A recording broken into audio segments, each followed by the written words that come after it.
ये आज हम आपसे एक बात करते हैं कि एक टीनेजर लड़का जिसका नाम शिवशरण है, जो कि महाराष्ट्र के सोलापुर से है, उसने आत्महत्या कर ली है। उसने अपनी जान दे दी है और वजह ये बताई है कि रात को उसकी माँ उसके सपने में आई थी और उससे पूछ रही थी कि तुम परेशान क्यों हो। और उसने कहा कि माँ, मैं तुम्हारे बिना नहीं रह सकता, इसलिए परेशान हूँ। तो माँ ने कहा, तुम परेशान हो इसलिए तुम मेरे पास आ जाओ।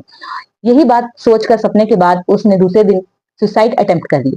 तो ये लड़का है महाराष्ट्र के सोलापुर में, जिसने कि शुक्रवार को अपनी माँ की हत्या की मौत से दुखी होकर 16 वर्ष का है, इसने अपनी आत्महत्या कर ली है। अधिकारियों ने बताया है कि जो शिव शरण है, भूटाली तालकोटी नाम का ये एक लड़का है, अपने मामा के घर इसने फंदा लगाकर अपनी जान दे दी है। लड़के की माँ 3 महीने पहले पीलिया से ग्रसित मृत्यु को प्राप्त हो गई थी। इसीलिए जब घर वालों को ये सुसाइड नोट मिलता है तो उस पर लिखा होता है कि मुझे तो बहुत पहले चले जाना चाहिए था, लेकिन मैं अब जा रहा हूँ, मुझे अपनी माँ के बिना नहीं रहने हो रहा।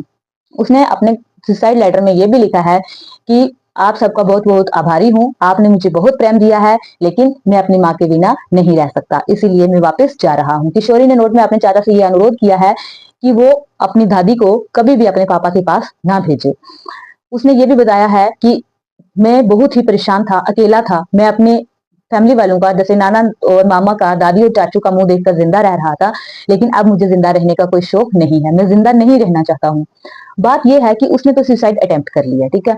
शिव शरण के जैसे और भी कई बालक होंगे हमारे देश में, कई लोग होंगे जो कि